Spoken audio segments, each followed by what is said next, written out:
پورے دین کا اللہ نے ان آیات میں خلاصہ بیان کیا ہے، اور اسلام کی یہ خوبی ہے کہ اگر یہ آیت نہ ہوتی اور یہ قرآن کے مضامین نہ ہوں تو انسان میں اور حیوان میں کوئی فرق نہیں رہتا۔ قرآن کہتا ہے اما من طغى وآثر الحیات الدنیا، دنیا میں دو طرح کے لوگ ہیں، ایک سرکش لوگ، نافرمان لوگ، برے لوگ، اور دوسرے اچھے لوگ۔ انسان وہ واحد مخلوق ہے جس میں اچھے بھی ہوتے ہیں اور برے بھی ہوتے ہیں۔ جانور نہ اچھے ہوتے ہیں نہ برے ہوتے ہیں، فطرت نے انہیں جس ٹریک پہ چلایا، جس راستے پہ چلایا، وہ ہمیشہ اسی راستے پہ چلتے ہیں۔ جو صفات ان کے اندر فطرت نے، قدرت نے ڈال دی ہیں، وہ صفات چینج نہیں ہوتی۔ لیکن انسان میں ظالم بھی ہیں، عادل بھی ہیں، سخی بھی ہیں، کنجوس بھی ہیں، حیا والے بھی ہیں، بے حیا بھی ہیں، بہادر بھی ہیں، بزدل بھی ہیں، شکر گزار بھی ہیں، ناشکرے بھی ہیں، غیرت مند بھی ہیں، غیرت لیس بھی ہیں۔ یہ ساری صفات انسانوں میں ہوتی ہیں، یہ جانوروں میں یہ صفات نہیں ہوتی۔ آپ ساتھ ساتھ ترجمہ کریں گے یا بیان کے بعد کریں گے؟ بیان کے بعد ابھی تو یہ کریں جی۔ Very quickly with this, after praising Allah subhanahu wa ta'ala and sending salutation to Prophet sallallahu alaihi wasallam, he recited two verses of Surah Naziat, وَأَمَّا مَنْ طَغَى, and then those who disobey Allah subhanahu wa ta'ala, for them the abode is Jahannam, and for those who obey Allah subhanahu wa ta'ala, the abode is Jannah. Mufti Sahib mentioned that this is actually the whole khulasa and the whole completion of our deen. And if these verses were not there, then we may be misguided. That he mentioned that the difference between insan, mankind, and animals are that insan, mankind, that is us, we have the choice to obey Allah subhanahu wa ta'ala or to disobey Allah subhanahu wa ta'ala. No. obey اللہ سبحانہ و تعالیٰ کی طرف تو میں بھی آیا نہیں ہوں، میں تو To do good or bad. G good who. Yeah, to be obedient to yourself and to be respectful or disrespectful, to be good or bad. Whereas animals, they don't have that choice. They don't have that distinction quality to distinguish between right and wrong. اب یہ بات تو سب مانتے ہیں، کافر بھی مانتے ہیں، مسلم بھی مانتے ہیں کہ انسانوں کی دو ٹائپس ہیں، اچھے اور برے، اور جانوروں کی ایک ہی ٹائپ ہے۔ جو جانوروں میں کوالٹیز ہوتی ہیں وہ بلٹن ہوتی ہیں کمپنی کی طرف سے۔ کتے وفادار ہوتے ہیں تو ہمیشہ وفادار ہی رہیں گے، وہ بے وفا نہیں ہوتے۔ جو جانور بہادر ہے وہ ہمیشہ بہادر ہی رہے گا۔ لیکن انسانوں میں انسان اپنے اختیار سے دونوں ٹریک ہیں اس کے پاس، اچھے راستے کو سلیکٹ کرے یا وہ برے راستے کو سلیکٹ کرے، یہ انسان کے پاس آپشن ہے۔ یہ بات کافر بھی مانتا ہے، مسلم بھی مانتا ہے، غیر مسلم جو خدا کو مانتے ہیں، جو نہیں مانتے، وہ سب یہ بات مانتے ہیں۔ اسی وجہ سے دنیا میں سزائیں انسانوں کے لیے ہوتی ہیں، جانوروں کے لیے کوئی پنشمنٹ نہیں ہے۔ پوری دنیا میں لاز انسانوں کے لیے بنتے ہیں، اچھے لوگوں کو بینیفٹس دیے جاتے ہیں، ایوارڈ دیے جاتے ہیں، جو برے لوگ ہیں ان کو سزائیں ملتی ہیں، لیکن جانوروں کو سزائیں نہیں ملتی۔ آپ نے نہیں دیکھا کہ کسی کتے نے 6 انسانوں کو کاٹ لیا تو اسے امریکہ میں جیل سنا دی گئی ہو یا سزا دی گئی ہو، اس لیے کہ وہ اس نے اگر کاٹا ہے تو وہ اپنی نیچر سے مجبور ہے۔ تو یہ بات تو پوری دنیا میں چاہے مسلم ہو، غیر مسلم ہو، خدا کو مانتے ہو، نہیں مانتے ہو، یہ بات تو طے شدہ ہے کہ there are 2 types of humankind۔ انسانوں کی کتنی قسمیں ہیں؟ 2 قسمیں، اچھے اور برے۔ جی آپ اچھے انسانوں میں آتے ہیں۔ جی Mufti Sahib is giving a talk in English as well. So Mufti Sahib, basically, very quickly, my transition will be small. Mufti Sahib saying there are 2 kinds of mankind. But whereas animal, there is no 2 kinds. There's only 1 kind of animal that they are, what they are fit or what they've been created for. Insan are the ones that I mentioned earlier. They have choice. There will be good kind of people or bad kind of people. And hence, that's why the reward and punishment is dealt only with humankind. That if a human being does something good, they will be rewarded. If they did something wrong, then they will be held accountable. Whereas animals, there will be no accountability for them, good or bad. You get the example of a dog. If a dog does something bad or did something good, it is accepted that it's a dog or any other animal, whereas human being, we have accountability. یہی وجہ ہے، مجھ سے کسی نے پوچھا نا کہ ہم قربانی کا جانور جب ذبح کرتے ہیں کسی نے کہا اگر ماں گائے جو ہے وہ پریگننٹ ہو تو اس کو کوئی ذبح کرتا ہے تو یہ بہت بڑا کسی نے کہا جرم ہے, کیونکہ اس کے بچے کا کیا قصور ہے. تو میں نے کہا کیا اس کی ماں نے 7 قتل کیے تھے جو ہم اس کو ذبح کر دیتے ہیں؟ قصور تو اس کی ماں کا بھی نہیں ہے. تو جانور کو ہم جو ذبح کرتے ہیں وہ کھانے کے لیے کرتے ہیں, اس کے کسی جرم کی سزا نہیں دی جا رہی ہوتی اس کو. So an example he gives is when you slaughter an animal, especially let's say for a cow, someone asked Mufti Sahib an example, what if it's a female cow, it's a pregnant cow, it's unfair that we slaughter that cow and there's a fetus or the young born which is right there. So Mufti Sahib in response is saying we are not slaughtering that animal because they have done something wrong. Rather we slaughter it because of the command of Allah subhanahu wa ta'ala has made it easy for us, so we consume, we eat that animal. So there's no logical understanding that we are paying back that animal or it's a punishment for that animal that we are sacrificing. تو اب مسئلہ یہ ہے کہ یہ تو سب مانتے ہیں کہ انسان اچھا ہوگا یا برا ہوگا. اب اچھائی کی ڈیفینیشن کیا ہے؟ اچھا انسان کہتے کس کو ہیں؟ اس میں لوگوں کا اختلاف ہے. اچھا انسان کہتے کس کو ہیں؟ اسلام کا دعویٰ یہ ہے کہ یہ گاڈ, خدا, اللہ ڈیسائیڈ کرے گا کون سی کوالٹیز ہیں, کون سی صفات ہیں جو اچھی ہیں, وہ اپنے اندر پیدا کرو گے تو آپ اچھے انسان کہلاؤ گے, اور کون سی صفات ایسی ہیں, کون سی کوالٹیز ایسی ہیں جو آپ اگر اپنے اندر پیدا کرو گے تو آپ برے انسان کہلاؤ گے. اسلام نے اس کو بہت اچھے طریقے سے ایکسپلین کیا ہے, جس کو کہا جاتا ہے وحی. خدا بتائے گا, اگر خدا نہیں بتائے گا تو انسان خود فیصلہ کریں گے, اور انسان کے لیے جب اچھائی اور برائی کا ایک کرائیٹیریا, ایک معیار متعین کرتا ہے, اس میں ڈنڈی مارتا ہے, اس میں دھاندلی کرتا ہے, 2 نمبری کرتا ہے. جی. So Mufti Sahib saying now when we speak about mankind, that the qualities of mankind, when we mentioned earlier the good and bad, when we're speaking about the good nature of a human being, who decides that? So he's saying that we get that definition of what makes a person good is what we get from Allah subhanahu wa ta'ala, wahi, because it cannot be man-made qualities or man-made criteria. Because he's saying that if we were to decide what is the criteria for being good, because of the nature of us as human beings, we will shortcut and we will make some exceptions for one another. اگر ہم انسانوں سے, خدا سے نہیں فیصلہ کرواتے کہ اچھائی کسے کہتے ہیں, برائی کسے کہتے ہیں, گاڈ سے نہیں پوچھتے, خدا سے نہیں پوچھتے, تو ہمارے پاس پھر اچھائی اور برائی کو متعین کرنے کے لیے بہت ساری چیزیں ہیں. ایک ہے کلچر. کلچر ڈیسائیڈ کرتا ہے کہ یہ اچھا ہے, یہ برا ہے. تو آپ کیا سمجھتے ہیں ہم کلچر پہ چھوڑ سکتے ہیں؟ اس کا مطلب یہ ہوا کہ اگر کلچر برا ہے تو وہ برے کو اچھا کہے گا اور اچھے کو برا کہے گا. ایک جہیز کی رسم ہے ہندوستان پاکستان میں, کس قدر لڑکیوں کی زندگیاں اس رسم نے تباہ کر دی ہیں, برباد کر دی ہیں, خودکشیوں کی رپورٹس ہیں. جہیز کلچر کیا کہتا ہے؟ بیٹی کو بغیر جہیز کے نہیں رخصت کرنا چاہیے. تو ہم اگر کلچر کو فالو کریں گے تو کلچر بہت ساری چیزوں میں ہمیں غلط چیز کی طرف لے کے جاتا. کلچر ہومو سیکسولیٹی, لوط علیہ الصلوۃ والسلام کی قوم کا جو کلچر تھا اس میں ہومو سیکسولیٹی بہت زیادہ پھیل چکی تھی.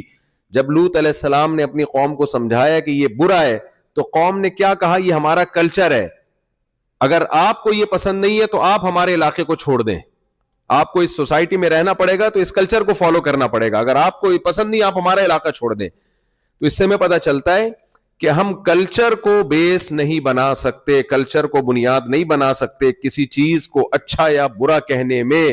کلچر میں کرپشن عام ہوگی تو کلچر جو کرپشن نہیں کرے گا اس کو کلچر برا کہے گا.